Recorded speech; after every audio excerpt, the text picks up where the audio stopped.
Hello, ഇന്ന് നമുക്കൊരു 4 മണി പലഹാരമായാലോ?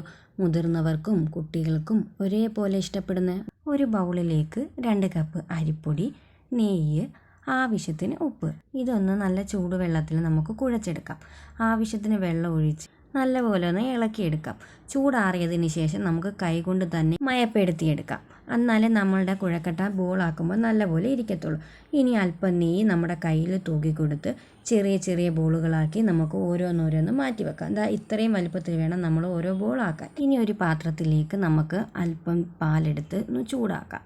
ചൂടായി വരുമ്പോഴത്തേനും 2 സ്പൂൺ പഞ്ചാര, ഏലക്ക പൊടിച്ചത്, 1 സ്പൂൺ അരിപ്പൊടി. ഇതൊന്ന് കുറുകാൻ വേണ്ടിയാണ് നമ്മുടെ പാല്. ഇനി ഇതൊന്ന് തിളച്ച് വരുമ്പോഴത്തേനും നമുക്ക് ഓരോരോ ബോളായിട്ട് നമുക്ക് ഇത് ഇട്ട് കൊടുക്കാം. ഇത് ഉടനെ തന്നെ ഇളക്കരുത്. ഇത് കുറച്ച് വെന്തതിന് ശേഷം മാത്രമേ ഇളക്കാവുള്ളൂ, അല്ലെങ്കിൽ ഇത് പൊടിഞ്ഞു പോകാൻ സാധ്യതയുണ്ട്. ഇനി ഇതിലേക്ക് നെയ്യോ മിൽക്ക് മെയ്ഡോ ആഡ് ചെയ്ത് കൊടുക്കാവുന്നതാണ്. ഞാനിപ്പോൾ ഇവിടെ നെയ്യാണ് ആഡ് ചെയ്തേക്കുന്നത്. ഇത് നിങ്ങൾ ഒരു വട്ടമെങ്കിലും ട്രൈ ചെയ്ത് നോക്കണേ.